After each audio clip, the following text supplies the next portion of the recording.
তোমাদের কাছে আবারও একটা পর্ব নিয়ে আমি চলে এলাম। কালকে খুব একটা মন মেজাজ আমার ভালো ছিল না, শরীরটা ভালো ছিল না, তো সেই কারণে আমি চেষ্টা করেও তোমাদের সামনে আসতে পারিনি। আচ্ছা, সেদিন তো আমি তোমাদেরকে বলেছিলাম আমার মায়ের যে লিপস্টিকটা মা পরতেন সেটা আমি তোমাদেরকে দেখাবো, আমি স্মৃতি হিসেবে রেখে দিয়েছি। এই হচ্ছে সেই লিপস্টিকটা, জানো এরকম হয়ে গেছে। তারপর এটা লাল কালার ছিল,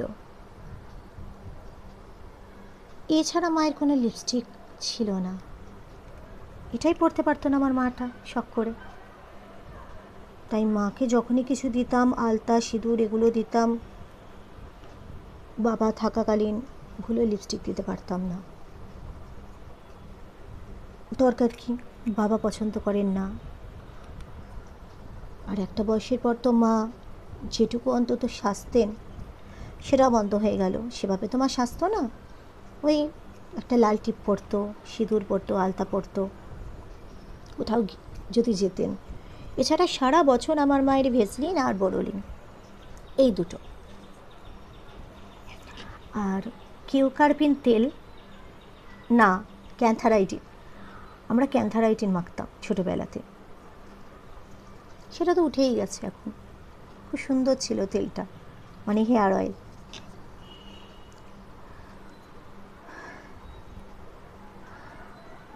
এবার বলি দুর্গা পুজোতে কীভাবে আমাদের সময়টা কাটত। যখন স্কুলে পড়তাম বেশ ছোটোবেলায়, আমার সেজো মামার মেয়ে, সেজো মামি এসে দুর্গা পুজোতে বেশ কদিন থাকতেন, খুব আনন্দ হতো। মানে আমি আর আমার সেজো মামার মেয়ে দুজনে প্রায় পিঠাপিঠি, তো আমরা খুব খেলাধুলো করতাম, আনন্দ করতাম।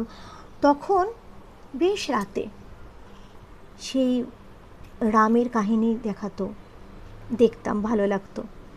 গ্যাস বেলুন কেনা, সেগুলো হাত থেকে ছেড়ে দিয়ে স্লিংয়ে আটকে যাওয়া, ওগুলো সেই দড়িটা নিয়ে আবার টেনে টেনে গ্যাস বেলুনগুলো নিচে নামানো।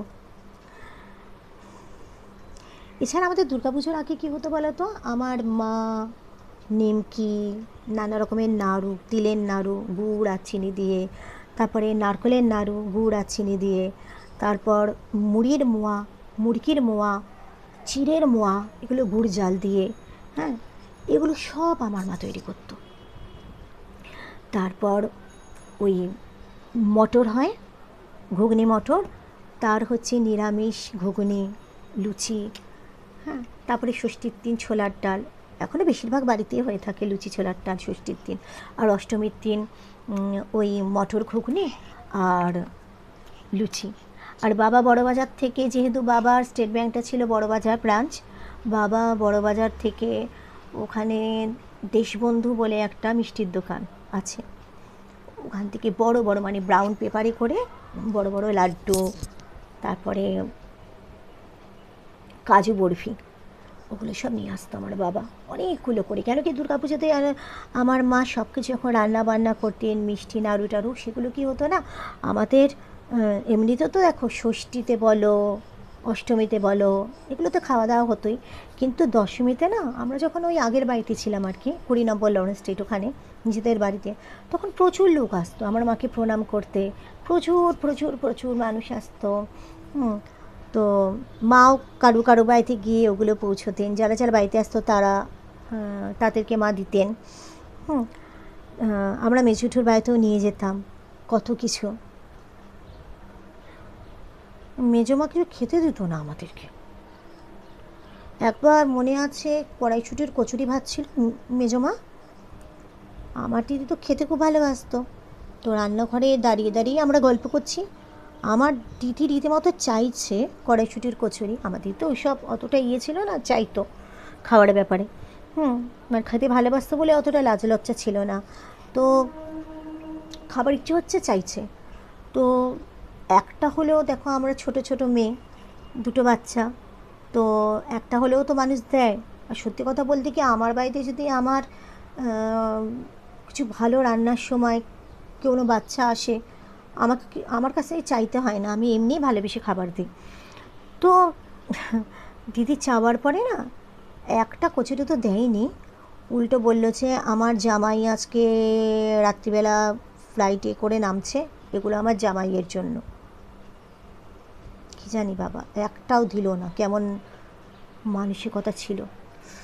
যাই হোক, তো এরকম তো। আর দুর্গা পুজো থেকে তো এমনি খুব আনন্দ করতাম পুরো ষষ্ঠীটা। প্রথমে তো মহালয়া, আমাদের ওরকম বড় একটা রেডিও ছিল, হ্যাঁ না, বেশ বড় একটা রেডিও ছিল, ওটা ইলেকট্রিকের সাহায্যে চলতো।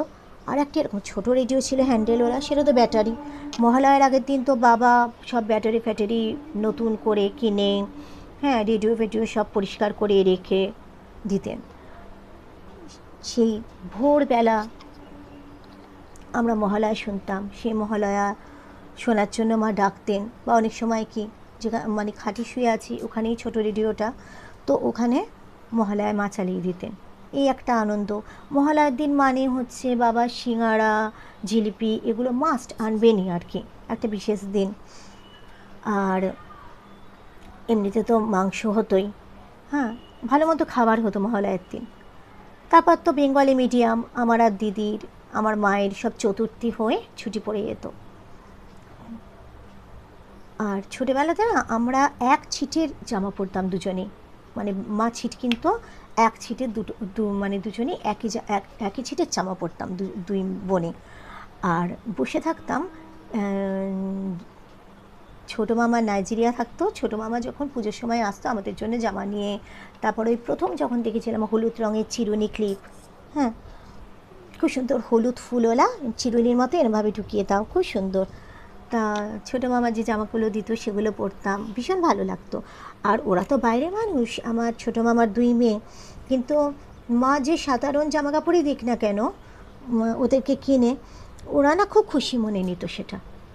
এত বড় লোক, এত ভালোভাবে মানুষ ওরা, কোনো কিছুর অভাব নেই। তারপরেও না আমার যে দুই বোন, মানে এক দিদি, এক বড় দুজন দিদি আর ছোটোটা বোন, হ্যাঁ, ছোটো মামার দুই মেয়ে, ওরা না খুব খুশি মনে নিত সব জিনিস, ভীষণ ভালো ওরা। তারপর তো সেজো মামার মেয়েও আসতো। এবার জামা কাপড় মা প্রতিটা আত্মীয় স্বজনের বাড়িতেই কিনে কিনে বাচ্চাদের পাঠাতো। আমার মায়ের এই ব্যাপারটা ছিল, এমন নয় যে ওই তরফ থেকে জামা কাপড় আমরা পাবো, তা না, কিন্তু মা পাঠাতো জামা কাপড়, শাড়ি বলো, তারপরে মামাদের জন্য শার্ট, এগুলো। এবার সেজো মামি বলো আর বড় মামার বাড়ি বলো, ওরা না ঠিক জামা কাপড়টা, মানে কি বলবো, বা সেজো মাসি বলো, মানে ওরা না ঠিক জামা কাপড়টা ভালোবেসে নিত না, মানে ওদের কাছে বোধহয় স্ট্যান্ডার্ডটা খুব কম মনে হতো ওটা। যাই হোক, সেজো মামি তো একদিন বলেই দিয়েছিল, সেজো মামিকে যখন আমি বলেছিলাম যে মা নতুন শাড়িটা দিয়েছে, এটা তুমি এখন পরলে কেন, তখন বলেই দিয়েছিল সেজো মাসি যে ও বাবা, শিপ্রা যে শাড়িগুলো দেয় সেগুলো তো বাসন মাজার শাড়ি,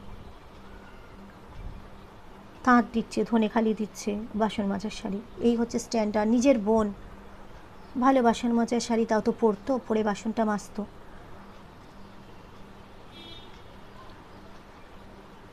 আর মায়ের সাথেই জামা কাপড় দিতে যেতাম। তো আমার দিদির একটা খুব ভালো গুণ ছিল অনেক কিছুর মধ্যে। আমার দিদি, আমরা যখনই কলকাতায় আত্মীয় স্বজনের বাড়ি যেতাম, ওই ট্রেনে করে বাসে করেই যেতাম আর কি, আমরা যত ঘন্টাই কষ্ট হোক, যত ঘন্টাই লাগুক। তো আমার দিদির একটা বড় গুণ ছিল, আমার দিদি যদি একবার একটা জায়গা মানে চিনে নেয়, দেখে নেয়, তাহলে সেটা আর ভুলতো না, ঠিক নিয়ে চলে যেত। তো এই ব্যাপারগুলো আমার হবে না, আমি রাস্তা ফাস্তা গুলিয়ে ফেলবো। প্রথম যখন আমি মানে রবীন্দ্র ভারতীতে গেছিলাম, বাবা নিয়ে যেত প্রথম, বেশ বেশ অনেক দিন ধরে বাবা নিয়ে যেত। তারপরে বাবা যেদিন প্রথম আমায় ছাড়লেন, বাবা বললেন যে যেতে পারবি তো, আমি বললাম হ্যাঁ। চিতপুরে নামলাম, নেমে রবীন্দ্র ভারতীর দিকে না, অপোজিট দিকে আমি হাঁটা দিয়েছি, কিন্তু রবীন্দ্র ভারতী ইউনিভার্সিটি আমি খুঁজে পাচ্ছি না, জোড়াসাঁকো। তারপরে মা বলেই দিয়েছিলেন রাস্তাঘাটের কোনো লোককে তুমি জিজ্ঞেস করবে না, ওই রাস্তার পুলিশ থাকে ওদেরকে জিজ্ঞেস করবে, আর নইলে কোনো দোকানে জিজ্ঞেস করবে।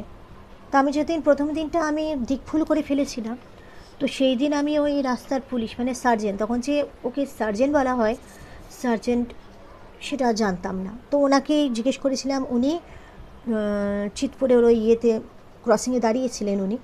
তো উনি আমাকে রবীন্দ্রভারতীর গেট অবধি পৌঁছে দিয়েছিলেন। তারপর থেকে বন্ধুবান্ধবের সাথে ফিরতাম, হেঁটেই ফিরতাম হাওড়া স্টেশন। আমাদের রেস হতো কে কত তাড়াতাড়ি হাওড়া স্টেশনে পৌঁছতে পারবে। আর তখন হাঁটতে চলতে কষ্ট হতো না, রোগা ছিলাম, প্রাণে একটা আলাদা জোশ ছিল।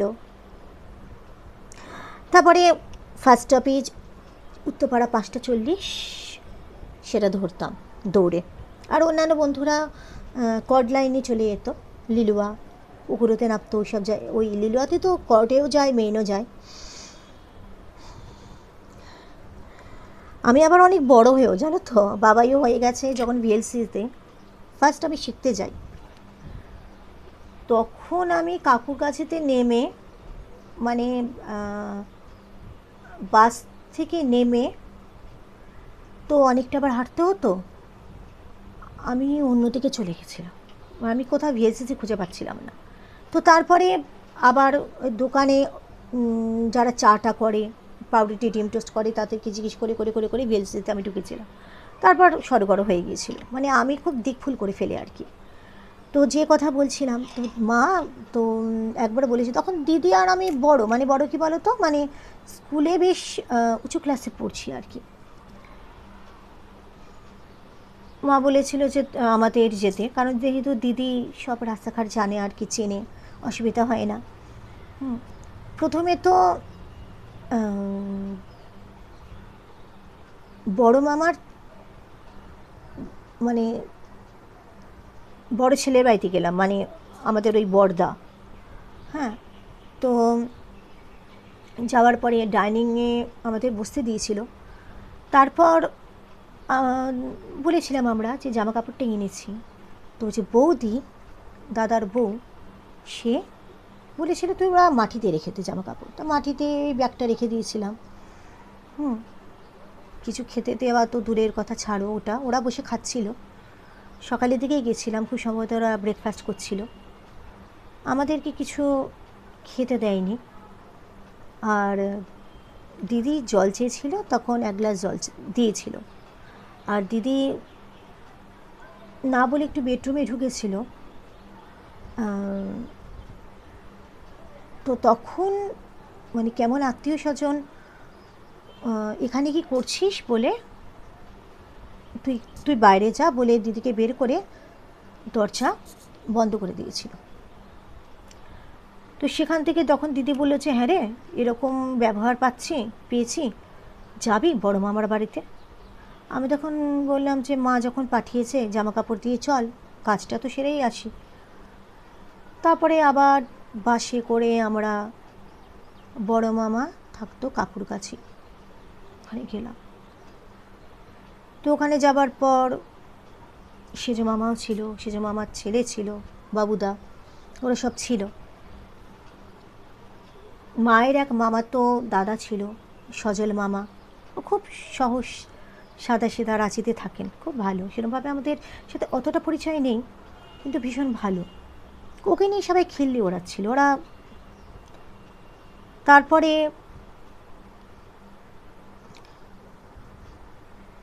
সেজো মামার ছেলে, মানে বাবুদা, বড় মামাকে হঠাৎ বলল যে আমার বাবাটাকে তুমি মানুষ করো তো, এতদিনও মানুষ করে উঠতে পারলাম না। কথাগুলো শুনে একটু আমাদের অবাকই লেগেছিল যে নিজের বাবাকে কিভাবে শ্রদ্ধা করে, কেমন করে। তো সেজো মামার যে সজল মামার আবার খিল্লি ওড়াচ্ছিল, তার তখন আবার সেটা বন্ধ হয়ে গেল। তা যখন তারপরে আমরা আমাদের জামা কাপড়টা যেটা নিয়ে গেছিলাম ওনাদের জন্য, তা দিলাম, হ্যাঁ, বড় মামাকে। তো তখন বড় মামা বলল একটা কথাই, যে এগুলো আনতে যাস কেন, তোদের সাথে আমাদের স্ট্যান্ডার্ড মেলে না এইসব জামা কাপড়। আমরা কি চেয়েছি, আমরা কিন্তু তোকে কোনো জামা কাপড় দিতে পারবো না। আমরা কি চেয়েছি, স্ট্যান্ডার্ড একটা তো মেনটেন করতে হয়, এইসব যা পারে তোর মা দিয়ে দেয়, হ্যাঁ, এসব ফার্দার কিন্তু এখানে আর আনবি না। বেরিয়ে এসেছিলাম আমরা। দিদি পুরো রাস্তাটা হাওড়া আসা অবধি প্রচণ্ড কেঁদেছিল আমার দিদিটা, প্রচণ্ড বলেছিল জীবনেও আর আসবো না রে, বল কীভাবে অপমান করে রে আত্মীয় স্বজন, টাকা পয়সা আছে বলে। ছোটোবেলা থেকে একটা জিনিস, আরও পরিণত বয়সে একটা জিনিসকে দেখলাম, বলো তো, খুব ভালো করে বুঝে গেছি। টাকা পয়সা না থাকলে লোকে তোমাকে সেলাম দেবে, মানে টাকা কথা বলে। তোমার গুণ কি, তোমার ব্যবহার যাই বলো, তোমার যদি টাকা না থেকেছে না, তুমি মানুষ নও। বাড়িতে এসে বাবা মা দিদি বলেছিল, দিদি খুব কান্নাকাটি করেছিল, কেন পাঠিয়েছো, এরম ভাই পাঠাও কেন আমাদেরকে, ওরা এরমভাবে অপমান করে। তারপর প্রত্যেক ভাই ভোটাতে মা যেমন তার দাদাদের ডাকতো, 3 দাদা তো, ছোটো মামা, সেজো মামা, বড় মামা। আর আমার বড় মাসির বাড়িতে বেহালা, ট্রামটিপুর ওখানে। তো আমার মা না নানা রকমের রান্না করতো বসে বসে, নির্জলা থেকে গলদা চিংড়ি থেকে আরম্ভ করে নারকোল দিয়ে। আর মায়ের হাতে রান্না তো দারুণ ছিল, অনেক কিছু রান্না করতো জানো। সেজো মা ফার্স্ট এসেই না হয়েই দিত, তাড়াতাড়ি কর তাড়াতাড়ি কর। আর বলে না, ওদের সল্টলেকের ওখানে কি নটরাজের কী যে মিষ্টির দোকান আছে জানি না, ফার্স্ট এসে সেই মিষ্টি নটরাজের এরকম বাক্স একটা আনতো, এনে ওই বাক্সটার মধ্যে লাড্ডু থাকতো, নটরাজের লাড্ডু। ফার্স্ট এনে কথা বলতো, কোনো দিন খেয়েছিস নাকি এই জিনিস, খেয়ে দেখিস নটরাজের মিষ্টি। আমার অবাক লাগে। অথচ আমার বাবা না, মানে বাজারে যখন যেটা নতুন বেরোতো, মানে পটল মিষ্টি থেকে আরম্ভ করে যা কিছু, সব আমাদের খাইয়েছে, সব। ওরা হয়তো ভাবতো যে ও লাড্ডু এনে দিচ্ছে, নইলে আমরা লাড্ডু খাওয়ার আমাদের ক্ষমতা নেই। তারপরে মা এত কিছু রান্না করতো, খালি বলতো যে কিছু করতে পারবো না, কিন্তু করতে পারবো না, তাড়াতাড়ি করে ফোটাতে। আমরা কল্যাণী মানে হচ্ছে আমার বড় মাসির নাম ছিল, কল্যাণের বাড়িতে গিয়ে ফোটা দেবো। তোর এখানে আসতেই আমাদের জীবন বেরিয়ে যায়, তুই কল্যাণের বাড়িতে যাস না কেন, ওখান থেকে ফোটার ব্যবস্থা করিস কেন। প্রত্যেকবার এই জিনিসটা হতো, মা এত কিছু রান্না করতো, নির্জলা থাকতো। ছোটো মামাটা ভালো ছিল, তাও একটু খেত। সেজো মামা আর বড় মামার যা ভাব, ওরা ওই একটা মিষ্টি ফুটে খেত, কিছু না খেয়ে চলে যেত। মা খুব কষ্ট পেত বরাবর। আর বাবা ততবার চেঁচাতো মায়ের উপরে। ওদের কতবার বলেছি এদের জন্য কোনো বাজার করিও না, রান্না করিও না, আমরা নিজেরা এত দামি দামি মাছ খাই না, এরকম বড় বড় গলদা চিংড়ি এইসব আমরা খাই না, আর তুমি এদেরকে এর জন্য করো, এরা তো রাতেও কাটে না। কোনো দিন সেই ভালোবাসা, আন্তরিকতা, সেই জিনিসটা আমার মায়ের কাছে মা পায়নি। মানে ছোটো মা স্নেহ করতো, ওদিকে বড় মাসি স্নেহ করতো মাকে খুব। যাই হোক, তো দুর্গাপুজোর সময় যে কথাটা বলছিলাম, দুর্গাপুজোর সময় ষষ্ঠীর দিন বাবার সাথে না পুরো উত্তরপাড়ার ঠাকুর ঘুরতাম, আমি ঘুরে ঘুরে দেখতাম। তারপর সপ্তমী অষ্টমী নবমী, না সপ্তমী অষ্টমী, নবমীতে বাবার কলিগ যে ছিলেন একজন নিমাই কাকু বলে, নিমাই সাধুকা নিমাই কাকু, তাদের বাড়িতে না ছোট্ট, মানে ছোট্ট সোনার দুর্গার পুজো হতো, মা দুর্গার। তাদের বাড়িতে নবমীর দিন বিশাল বড় আয়োজন হতো, তাদের সাথে খাওয়া দাওয়া থেকে আরম্ভ করে সব কিছু। তা বাবা আমাকে প্রত্যেক নবমীতে না ওই উত্তর কলকাতায় নিয়ে যেত ওই কাকুটার বাড়িতে, খুব ভালো লাগতো। বাবার সাথে বসে পাত পেলে লুচি এগুলো সব খেতাম। সবচেয়ে ভালো লাগতো কী বলো তো, ওই লাল আর হলুদ যে বোঁদেগুলো হতো, সেগুলো খুব ভালো লাগতো। ওরা পরিবেশন করতো, আমি বোঁদে খেতাম, ভালো লাগতো আমার। সেরকমভাবে তো খাওয়া দাওয়া অতটা ভালোভাবে আমি সব খাওয়া দাওয়া পছন্দ করতাম না, আর খেতে খুব ঝামেলা করতাম, আমি খেতে চাইতাম না। তো উত্তর কলকাতার বেশ কিছু ঠাকুরও দেখা হতো নবমীর দিন, আর নিমাই কাকুর বাড়িতে আনন্দটাও করা হতো।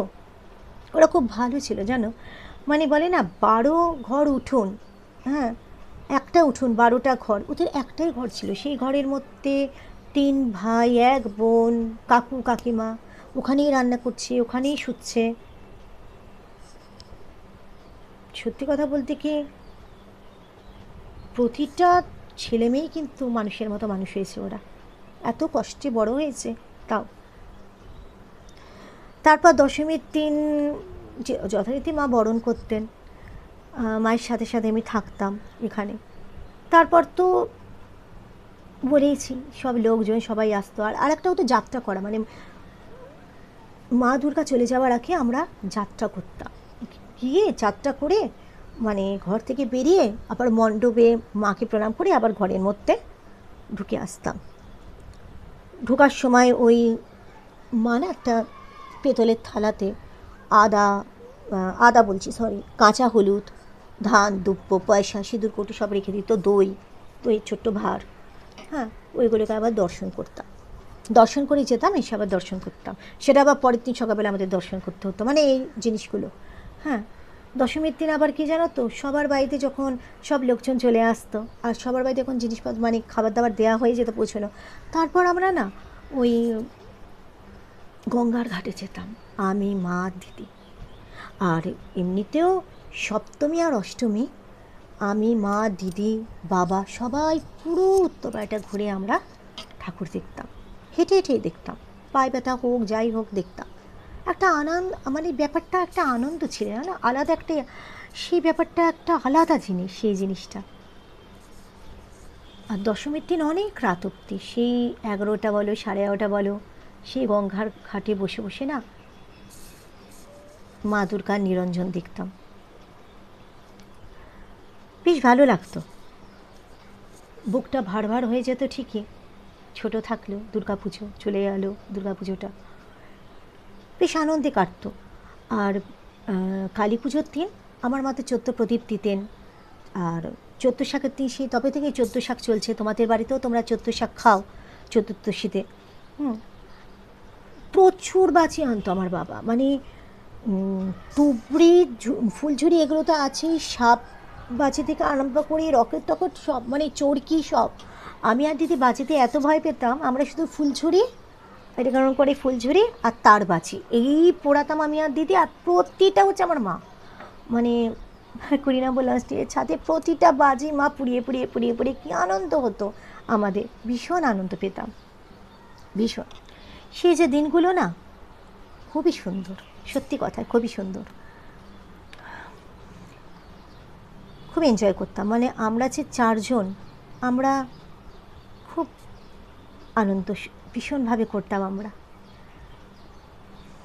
এরকমভাবে তোমরাও নিশ্চয়ই সবাই খুব আনন্দ করো। সত্যি কথা বলতে এই রকম একটা লাইফ না আমি আমার বাচ্চাকে দিতে পারিনি, যে আনন্দ করে বাজি ফোটানো, দুর্গা পুজোতে ঘুরতে। আমার বাবা যতদিন এখানে ছিলেন ততদিন আমার বাবা, আমার ছেলে ছোট ছিল তখন, আমার ছেলেকে ততদিন আমাকে যেমন ষষ্ঠীতে পুরো ঠাকুর দেখাতো, তেমনি আমার ছেলেকে নিয়েও ষষ্ঠীতে পুরো ঠাকুরটা যতটা কভার করা যায় আর কি বাবাইকে নিয়ে বেরোতো আমার বাবা। তারপর তো যা হয়, আস্তে আস্তে বড় হয়ে গেলে, তারপর তা বিয়ে হয়ে গেলে, সেটা তো অন্য প্রসঙ্গ হয়ে গেল। তো এই ছিল আমাদের দুর্গাপুজো আনন্দ, ভীষণ আনন্দ, ভীষণ, খুব আনন্দ করতাম আমরা। আর দিদির তো বেশি আনন্দ হতো, বাড়িতে নানা রকম মিষ্টি, নানা রকম রকমারি জিনিস এগুলো রান্না হতো বলে, কারণ দিদি তো সবচেয়ে বেশি ভালোবাসতো খেতে, খাবার থেকে বেশি ভালো আর বাসতো পড়াশোনা, যেটা আমি না। তো এই কথা, এই আজকে জাস্ট পুজোর একটা গল্প তোমাদের কাছে শেয়ার করলাম। হ্যাঁ, কালকে অন্য কোনো টপিক নিয়ে তোমাদের কাছে আমি আসবো, আলোচনা করব। ততক্ষণ তোমরা ভীষণ ভালো থেকো, কেমন? আর পাশে থেকো, আমার সাপোর্ট করো, বন্ধুত্বের হাতটা তো বাড়িয়ে দিয়েছি তোমাদের দিকে। আর অনেক অনেক অনেক ভালোবাসা নিও আমার, কেমন?